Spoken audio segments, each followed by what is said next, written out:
परित्राणाय साधूनां विनाशाय च दुष्कृतां धर्म संस्थापनाय संभवामि युगे युगे। परित्राणाय साधूनां विनाशाय च दुष्कृतां धर्म संस्थापनाय संभवामि युगे युगे युगे युगे। नमो वितराय, नमो वैजन्ताय, नमो सिद्धाय, नमो आयुर्वेदाय, नमो वज्राय, नमो वै सर्वसाधन। ऐसो पंचनमो काहो सर्व पापप्रणाशनम मंगलानं सर्वेषु परमं भयमंगलम्। ओम नमो भगवते वासुदेवाय। ओम नमः शिवाय। जय सच्चिदानंद।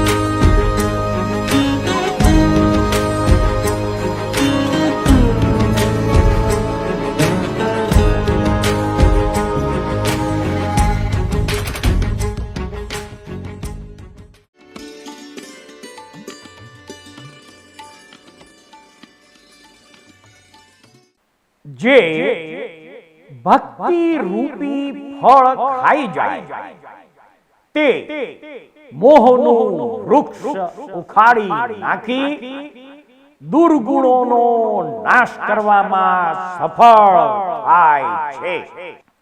જાતસ્ય હિ ધ્રુવો મૃત્યુઃ ધ્રુવં જન્મ મૃતસ્ય ચ। જે જન્મ લે છે તેનું મૃત્યુ નિશ્ચિત છે અને જે મૃત્યુ પામે છે તેનો જન્મ નિશ્ચિત છે। આ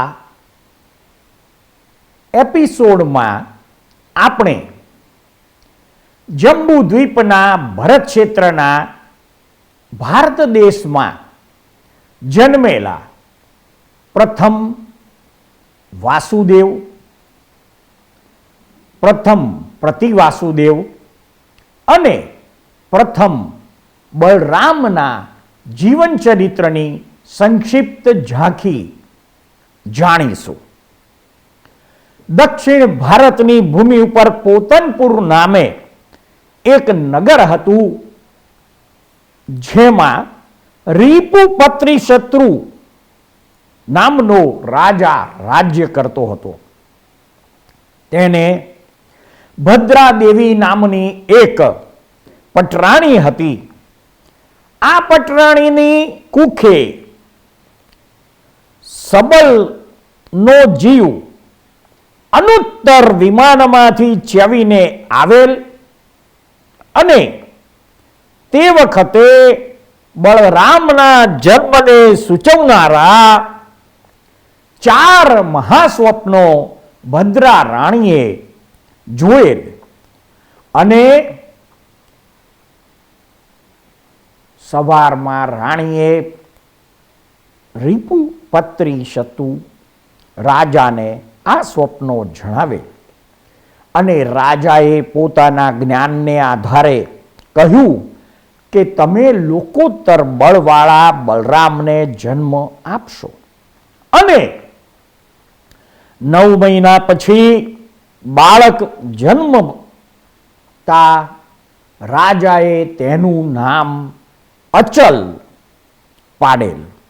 આ બાળક વર્તમાન અવસર્પિણી કાળના પ્રથમ બલરામ બનેલ.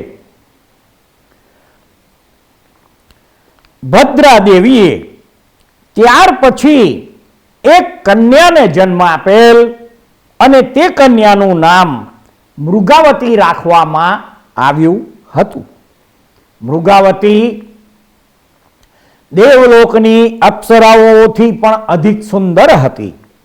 રાજા રીપુ પ્રતિશત્રુ પોતાની દીકરીના રૂપમાં મોહિત બની પોતાની જ દીકરી સાથે લગ્ન કરે છે. પતિનું આ કુળકલંક સાંભળી તેમની પટરાણી ભદ્રાદેવી પોતાના અચલકુમારને સાથે લઈને દક્ષિણ દેશમાં ચાલી જાય છે. કારણ કે જ્યાં દુર્જનોના મહેણાના વચનો ન સાંભળવા પડે તે દેશ જ ઉત્તમ સમજવો. જાણે નવો વિશ્વકર્મા હોય એવા એ અચલકુમારે એ દેશમાં પોતાની માતાને માટે મહેશ્વરી નામે એક નગરી વસાવી. પછી કુબેર જેમ અયોધ્યાને ધનથી પૂરી હતી તેમ અચલ નામના પ્રથમ બલરામે એ નગરીને બીજે ઠેકાણેથી લાવીને ધન વડે ભાગ્યવતી બનાવી દીધી. પછી તેણે કુલીન પ્રધાનો અને આત્મરક્ષક સેવકોની સંભાળ નીચે જાણે મૂર્તિમાન પૂરદેવી હોય તેવી પોતાની માતાને તે નગરીમાં રાખ્યા. સ્ત્રીઓનું રત્ન સમાન ભદ્રા દેવી પણ શીલરૂપી અલંકારને ધારણ કરી દેવપૂજાદિક ષટકર્મમાં તત્પરપણે તે નગરીમાં આનંદપૂર્વક રહેવા લાગ્યા. પછી ભક્તિમાન એવો પ્રથમ બલરામ અચલકુમાર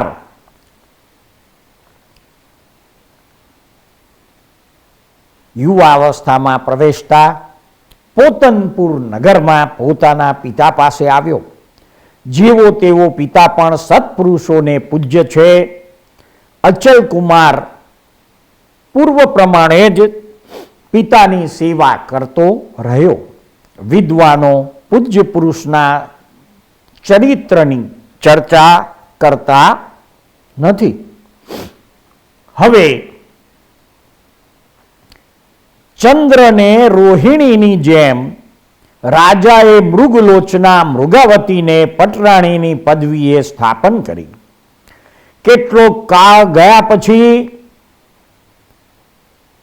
વિશ્વભૂતિ મુનિનો જીવ મહાશુક્ર દેવલોકમાંથી ચ્યવીને મૃગાવતીની કુક્ષીમાં અવતર્યો. રાત્રિને પાછલે પહોરે વાસુદેવના જન્મને સૂચવનારા 7 સ્વપ્નો મૃગાવતીએ સૂતા સૂતા જોયા. પહેલે સ્વપ્ને કુમકુમની જેમ અરુણ કેસરી વાળા ચંદ્રની રેખા જેવા તીક્ષ્ણ નખવાળો અને ચામરની જેવા પૂંછને ધારણ કરનારો યુવાન કેસરી સિંહ જોયો. બીજા સ્વપ્નમાં સૂંઢમાં શિરોબકે ભરેલા કુંભ છે એવા 2 હસ્તીઓથી જેનો અભિષેક થાય છે એવા પદ્માસન પર બેઠેલા શ્રી લક્ષ્મી દેવીને જોયા. ત્રીજા સ્વપ્નમાં મહા અંધકારને વિદારતો, રાત્રિને દિવસ કરતો અને ઉગ્ર તેજને પ્રસરાવતો સૂર્ય જોયો. ચોથા સ્વપ્નમાં સ્વચ્છ અને સ્વાદિષ્ટ જળથી ભરેલો, મુખ પર પુંડરીક કબરણોથી અર્ચિત થયેલો અને સુવર્ણની ઘંટા તથા પુષ્પની માળાવાળો કુંભ જોયો. પાંચમા સ્વપ્નમાં અનેક જાતિના જલચર પ્રાણીઓથી ભરેલો રત્નના સમૂહથી પ્રકાશતો અને ગગનમાં કલ્લોળને ઉછાળતો એવો મહાસમુદ્ર જોયો. છઠ્ઠા સ્વપ્નમાં 5 વર્ણના મણિઓની કાંતિના પ્રસારથી આકાશના આંગણામાં ઇન્દ્રધનુષની શોભાને વિસ્તારતો રત્નનો ઢગલો જોવામાં આવ્યો. 7મા સ્વપ્નમાં જ્વાળાથી આકાશને પલ્લવિત કરતો અને દ્રષ્ટિને આલોક વડે સુખ આપતો નિર્ધૂમ અગ્નિ જોવામાં આવ્યો. આ પ્રમાણે 7 સ્વપ્નો જોઈ મૃગાવતી જાગી ગઈ અને સવાર થતા તેણે રાજાને તે વાર્તા જણાવી. રાજાએ પોતાની મતિ અને જ્ઞાનના આધારે મૃગાવતીને કહ્યું કે તમે અર્ધચક્રી એવા વાસુદેવને જન્મ આપશો. પ્રાતઃકાળે રાજાએ નિમિત્તિયાઓને બોલાવીને પણ પૂછ્યું તો તેઓએ પણ સ્વપ્નનું ફળ તે જ પ્રમાણે કીધું. ગર્ભ સમય પૂરો થતા 9 માસ વીતી ગયા અને 80 ધનુષ્યની કાયા વાળો કૃષ્ણ વર્ણવાળો એક પુત્ર જન્મ્યો. તે વખતે દિશાઓ પ્રસન્ન થઈ ગઈ, પૃથ્વી ઉલ્લાસ પામી અને રાજાના મનની પેઠી સર્વજનો હર્ષ પામ્યા. ગોપાલ જેમ વાડામાંથી ગાયોને છોડે તેમ હર્ષ પામેલા રીપુ પ્રતિ શત્રુ રાજાએ પૂર્વે કેદ કરેલા પુરુષોને કારાગારમાંથી છોડી દીધા. આવનારી વાસુદેવપણાની લક્ષ્મીને જાણે તે અગાઉથી સ્થાન કરી આપતો હોય તેમ કામધેનુની જેમ યાચકોને ઈચ્છાનુસાર રાજા દાન આપવા લાગ્યો. લોકોમાં પણ પુત્ર વિવાહની જેમ તે રાજપુત્રના જન્મનો મોટો ઉત્સવ પ્રવર્તી રહ્યો.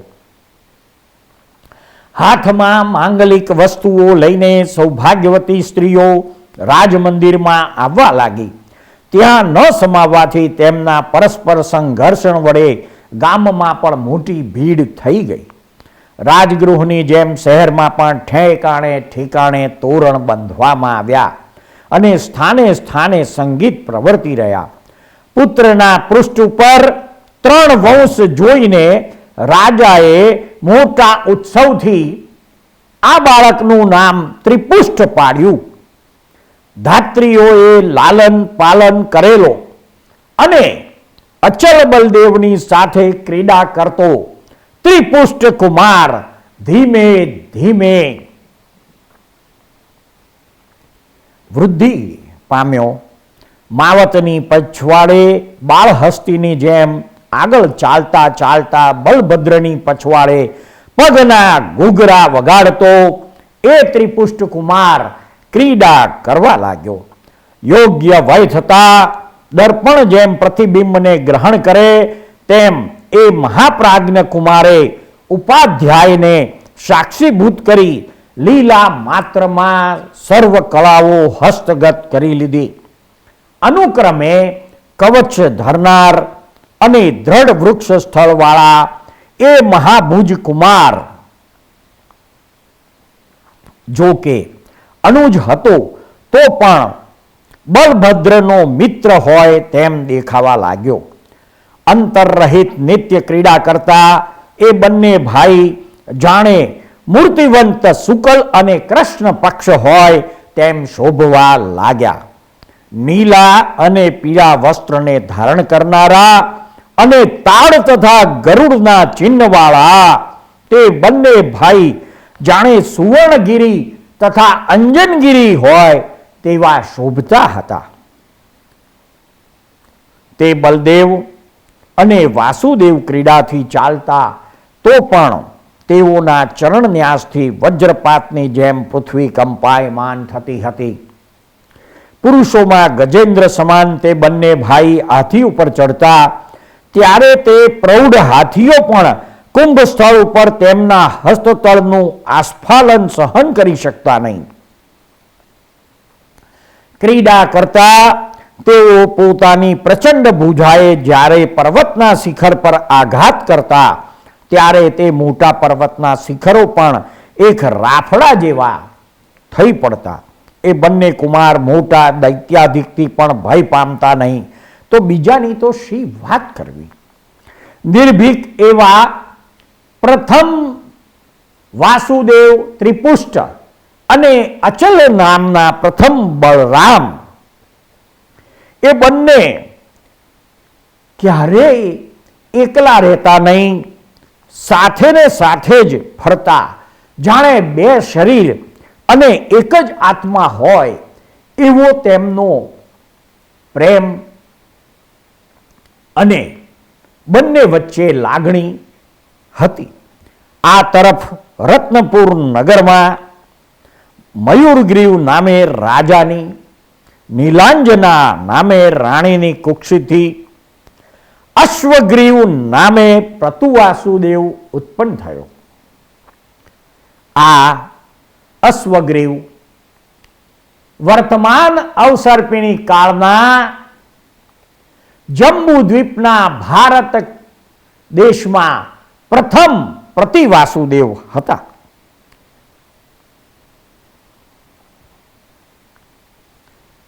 મોટા હસ્તીઓના કુંભ સ્થળોને ફાડી નાખતા છતાં પણ જેમ સિંહની કંડું શાંત થાય નહીં, તેમ અનેક શત્રુઓને કૂટવાથી પણ તે અશ્વગ્રીવ પતિ વાસુદેવની ભુજાની કંડું શાંત નથી થતી.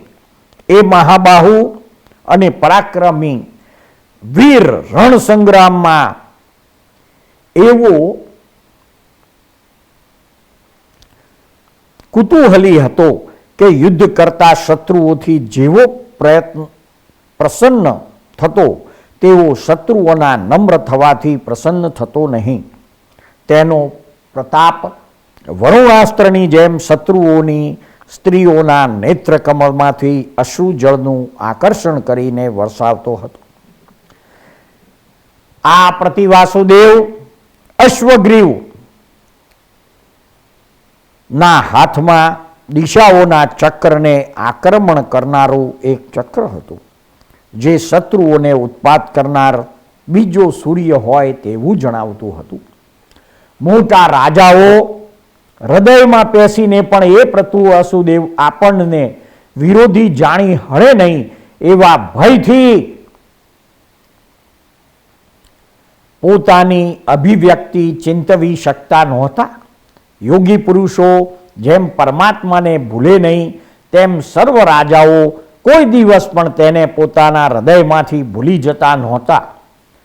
તે અશ્વગ્રીવ પ્રતિવાસુદેવ પોતાના પરાક્રમથી, જેમાં વૈતાઢ્ય પર્વત આઘાટ શિલામય સ્તંભરૂપ છે, એવા ભરતખંડના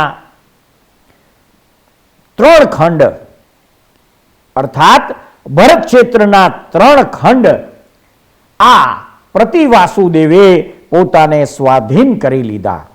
તેમજ વિદ્યાધરોમાં પણ ઉત્તમ એવા એ પ્રતિવાસુદેવે જાણે વૈતાઢ્ય પર્વતની 2 ભુજાઓ હોય તેવી વિદ્યાધરોની 2 શ્રેણીઓ વિદ્યા અને પરાક્રમથી પોતે જીતી લીધી. માગધ, પ્રભાસ અને વરદાન તીર્થોના અધિપતિઓને પોતાના વશમાં કરી દીધા. 16,000 મુકુટબંધ રાજાઓ તેના ઉગ્ર શાસનને મુકુટની જેમ પોતાના મસ્તક પર ધારણ કરવા લાગ્યા. આવી રીતે આ મોટી ભુજવાળો પ્રતિવાસુદેવ એક છત્ર સામ્રાજ્યને ભોગવતો અને કાળનો નિર્વાહ કરતો પૃથ્વીમાં ઇન્દ્રની જેમ રહેતો હતો. એક દિવસે સ્વેચ્છાએ ક્રીડા કરતા અશ્વગ્રીવ રાજાને અકાળે આકાશમાં ઉત્પાદકારી મેઘ ઉત્પન્ન થાય તેમ હૃદયમાં ચિંતા ઉત્પન્ન થઈ કે દક્ષિણાર્ધ ભરત ક્ષેત્રમાં જો કોઈ રાજાઓ છે તો તે સર્વે સમુદ્રમાં પર્વતોની જેમ મારી ભુજાના બળમાં મગ્ન થઈ ગયેલા છે. તથાપિ પૃથ્વીમાં એક મલ્લ જેવો મને મારનાર મૃગોમાં કેસરી સિંહની જેવો કોઈ રાજાને પુત્ર ઉત્પન્ન થશે ખરો? આ જાણવું જો કે અશક્ય છે તો પણ મારે જાણવું જોઈએ. આવો નિશ્ચય કરીને અશ્વગ્રીવ પ્રતિવાસુદેવે અશ્વબિંદુ નામના એક નિમિત્તિયાને બોલાવવા માટે દ્વારપાલને મોકલ્યો.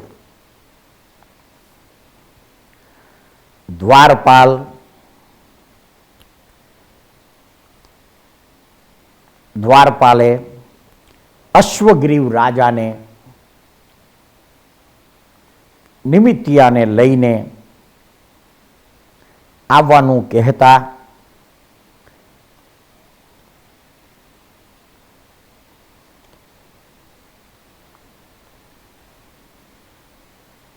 નિમિત્તજ્ઞ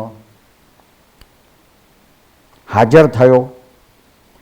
પરંતુ નિમિત્તિયાએ પ્રસી વાસુદેવના વખાણ કર્યા. ત્યારે છેવટે નિમિત્તિયાએ પ્રતિવાસુદેવને જણાવ્યું કે તમારા ચંડવેગ નામના દૂતનો જે પરાભવ કરશે અને પશ્ચિમ દિશાના અંત પર રહેલા સિંહને જે મારશે તે તમારો પણ વધ કરનાર થશે. નિમિત્તિયાની આવી વાર્તા સાંભળીને મેઘની ગર્જનાથી પ્રવાસીની જેમ અશ્વગ્રીવ રાજા ગ્લાનિ પામી ગયો. પરંતુ ઉપરથી કૃત્રિમ પૂજા કરી તે નિમિત્તિયાને શત્રુના દૂતની જેમ વિદાય કર્યો.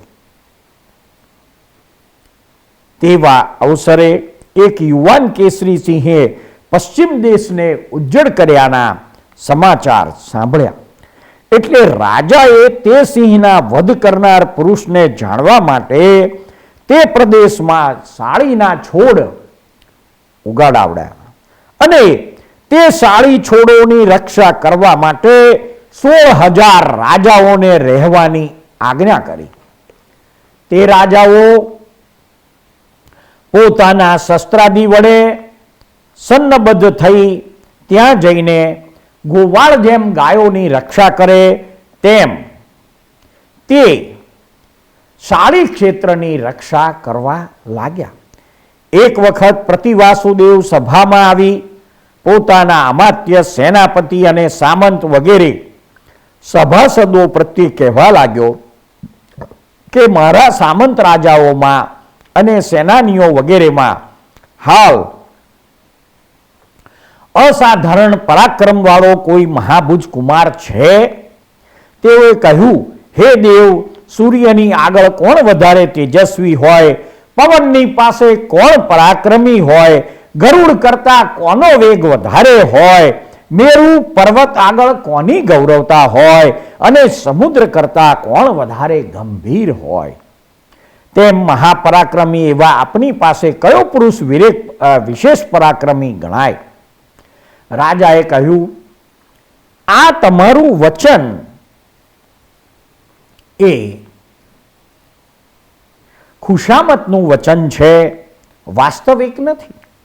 હંમેશા બળવાન પુરુષોથી પણ બળવાન પુરુષો આ પૃથ્વી પર રહેલા છે અને તેથી જ પૃથ્વી બહુરત્ના વસુંધરા કહેવાય છે. તેવામાં સુંદર લોચન વાળો એક મંત્રી બૃહસ્પતિની જેમ સ્ફુટ અને યથાર્થ વાણીથી બોલી ઉઠ્યો, હે રાજેન્દ્ર, આ પૃથ્વી પર પ્રજાપતિ રાજાના દેવ જેવા 2 કુમારો છે. તેઓ સર્વ મનુષ્ય વીરોને તૃણ જેવા ગણે છે. મંત્રીના આવા વચન સાંભળી તત્કાળ રાજાએ સભા વિસર્જન કરી અને ચંડવેગ નામના પોતાના એક દૂતને કોઈ મતલબ સમજાવી પ્રજાપતિ રાજાની પાસે મોકલ્યો. એ દૂત સારા સારા રથીઓ અને શ્રેષ્ઠ ઘોડેસવારોને સાથે લઈને પોતાના રાજાના તેજની જેમ પોતનપુર નગરે આવી પહોંચ્યો. ત્યાં પ્રજાપતિ રાજા સર્વ અલંકારોથી વિભૂષિત થઈને જલ જંતુઓ સહિત વરુણની જેમ અચલ તથા ત્રિપુષ્ટ કુમાર, સામંત રાજાઓ, સેનાપતિઓ, મોટા અમાત્યો અને પુરોહિત, પ્રમુખ માન્ય પુરુષો તેમજ પ્રધાન પુરુષોની સાથે મહર્દિક દેવની જેમ સભા ભરીને બેઠા હતા અને નિશંકપણે સંગીત સભામાં ચાલુ હતું. એ સંગીતમાં વિચિત્ર અંગચેષ્ટા અને અંગહાર પૂર્વક સુંદર નૃત્ય ચાલી રહ્યું હતું. ધ્વનિ કરતા મૃદંગના ઘોષથી આકાશ તથા ગુફાનો ભાગ ગાજી રહેતો હતો. ગાયનના સ્પષ્ટ ઉદ્ગારથી મધુર વીણાને જીવન મળતું હતું. ગ્રામ તથા રાગ રાગિણીને પ્રગટ કરનારી વીણા શ્રુતિઓને વ્યક્ત કરતી હતી અને તાલને અનુસરીને ગાયનનો આરંભ થતો હતો. તે વખતે દ્વારપાળો જેની ગતિને અટકાવી શક્યા નહીં એવો ચંડવેગ દૂત વીજળીના ચમત્કારની જેમ સંગીત સભામાં દાખલ થયો. પ્રતિવાસુદેવના દૂતને અકસ્માત આવેલો જોઈ સામંત રાજાઓ સહિત પ્રજાપતિ રાજા પણ વિસ્મય પામ્યા અને સ્વામીની જેમ એ સ્વામીના દૂતને પણ માન આપવાને માટે ઊભા થયા. મોટા સત્કાર સાથે એને આસન પર બેસાડ્યો. પછી રાજાએ તેના સ્વામી અશ્વગ્રીવના સમાચાર પૂછ્યા. અવસર વગર વીજળીના જોવાથી જેમ આગમના અધ્યયનનો ભંગ થાય તેમ એ દૂતના અવસર વગર આવવાથી સંગીતનો ભંગ થયો. સર્વ સંગીત કરનારાઓ પણ પોતપોતાને સ્થાને ચાલ્યા ગયા. તે વખતે સંગીતના રંગને ભંગ કરનાર તે દૂતને જોઈને ત્રિપુષ્ટ કુમારથી આ બાબત સહન થઈ નહીં અને તેથી તેણે પોતાની પડખે રહેલા કોઈ પુરુષને પૂછ્યું, અરે સમયને નહીં જાણનાર આ પુરુષ રૂપી પશુ કોણ છે જેણે પોતાના આગમનની ખબર આપ્યા વગર પિતાજીની સભામાં પ્રવેશ કર્યો અને એને જોઈને પિતાજી કેમ સામા ઊભા થયા અને પ્રવેશ કરતા છડીદારે પણ કેમ તેને ના અટકાવ્યો. આ પ્રમાણે જ્યારે ત્રિપુષ્ટ કુમારે તે પુરુષને પૂછ્યું ત્યારે તે પુરુષે જણાવ્યું કે હે કુમાર, આ રાજાધિરાજ હયગ્રીવ મહારાજનો દૂત છે. આ ત્રિખંડ ભરત ક્ષેત્રમાં જેટલા રાજાઓ છે તે સર્વે તે મહારાજના કિંકર છે. તેથી તમારા પિતા તેના દૂતને માન આપવાને સામે ઉઠ્યા અને તેથી જ ઉચિતને જાણનારા દ્વારપાળે તેને અટકાવ્યો નહીં, કારણ કે એ મહારાજાના શ્વાનનો પણ પરાભવ કરી શકાય નહીં તો પુરુષનો તો કેમ જ કરી શકાય. આ દૂત હયગ્રીવ રાજાનો માનીતો છે અને એને પ્રસન્ન કરવાથી મહારાજા હયગ્રીવ પણ પ્રસન્ન થાય છે. આ દૂતના પ્રસાદથી જ રાજાઓના રાજ્યો આબાદીમાં છે. આ દૂતને અવજ્ઞા કરીને તેને ખીજવ્યો તો મહારાજા પણ ખીજાય છે, કારણ કે રાજાઓ દૂતની દ્રષ્ટિને અનુસારે જ પ્રવર્તે છે. જ્યારે યમરાજની પેઠે દુસહ મહારાજા હયગ્રીવ ખીજાય ત્યારે રાજાઓ જીવવાને પણ અસમર્થ છે, તો પછી રાજ્યની તો વાત જ શી કરવી. આ પ્રમાણે સાંભળીને તત્કાળ ત્રિપુષ્ટ કુમાર બોલ્યો, આ જગતમાં અમુક સ્વામી કે અમુક સેવક એવો નિર્ણય હોતો નથી. એ સર્વ પોતપોતાની શક્તિને આધીન છે. હું વાણી માત્રથી હમણાં કંઈ કહેતો નથી, કારણ કે પોતાની પ્રશંસા કરવી અને બીજાની નિંદા કરવી એ સત્પુરુષોને લજ્જા પમાડનાર છે. તથાપિ સમય પ્રાપ્ત થયે મારા પિતાનો તિરસ્કાર કરનાર એ હયગ્રીવને પરાક્રમ વડે છિન્ન ભિન્ન કરી ભૂમિ પર પાડી દઈશ. હે સેવક, જ્યારે પિતા એને વિદાય કરે ત્યારે તું મને ખબર આપજે, જેથી હું તેને યોગ્ય હશે તે બતાવી આપીશ. આવા ત્રિપુષ્ટ કુમારના રાજ વિરુદ્ધ વચન પણ તે પુરુષે સ્વીકાર્યા, કારણ કે સેવકોએ રાજાના પુત્રને પણ રાજાની પ્રમાણે જ માનવો જોઈએ. પછી ચંડવેગ દૂતે જેમ પોતાનો અધિકાર નિમેલો સેવક હોય તેમ પ્રજાપતિ રાજાને ઉદ્દેશીને કેટલાક રાજ પ્રયોજન કહી સંભળાવ્યા. રાજાએ તે સર્વે મનપૂર્વક કબૂલ કર્યા અને ભેટ વગેરે આગળ ધરીને ચંડવેગને વિદાય કર્યો. પરિવાર સહિત રથમાં બેસી હયગ્રીવ પ્રતિ વાસુદેવનો દૂત પ્રસન્ન થઈ પોતનપુર નગરની બહાર નીકળી પોતાની નગરી તરફ ચાલ્યો. તેને રવાના કર્યાના ખબર જાણીને મહાબળવાન ત્રિપુષ્ટ કુમારે આગળ જઈ પવન સહિત દાવાનળ જેમ વટે માર્ગુને અટકાવે તેમ તેને અટકાવ્યો અને કહ્યું, રે દીઠ પાપિષ્ટ દુષ્ટ પશુ, તું દૂત છતાં રાજાની પેઠે કેમ વર્તે છે? હે મૂર્ખ, જેવી રીતે તે સંગીત રંગનો ભંગ કર્યો તેવી રીતે બીજો મરવાને ન ઈચ્છતો કયો સચેતન પશુ પણ કરે? એક સાધારણ ગૃહસ્થને ઘેર રાજા આવે તો પણ તે પોતે પહેલા ખબર આપીને પછી પ્રવેશ કરે એવી વિદ્વાનોની નીતિ છે. તે છતાં તું જાણે પૃથ્વી ફાડીને નીકળ્યો હોય તેમ અકસ્માત સભામાં શા માટે આવ્યો?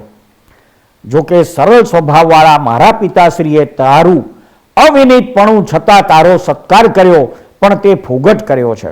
હે દુષ્ટ, જે શક્તિથી તું દુર્વિનીત થયેલો છે તે તારી શક્તિ હવે પ્રકાશ કર, નહીં તો આ તારા અન્યાયરૂપ વૃક્ષનું ફળ તો હું તને હમણાં જ બતાવું છું.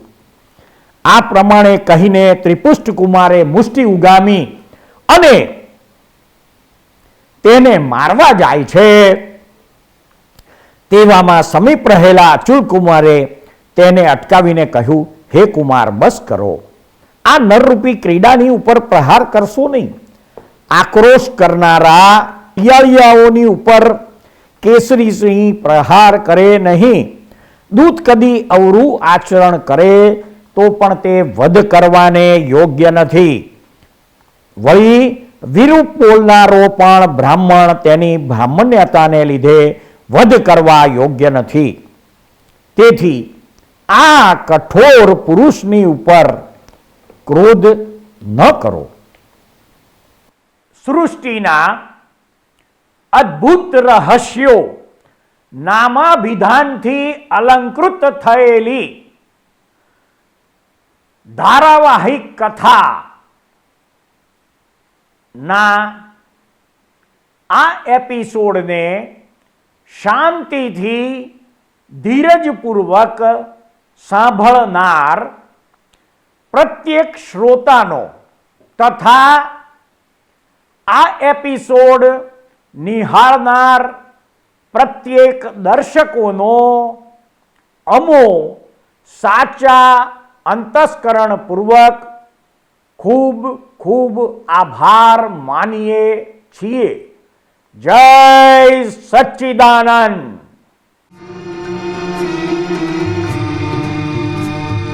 આ દુનિયામાં સર્વે જીવને સુખ ને શાંતિ હુજૂરી. આ દુનિયામાં સર્વે જીવને સુખ ને શાંતિ હુજૂરી.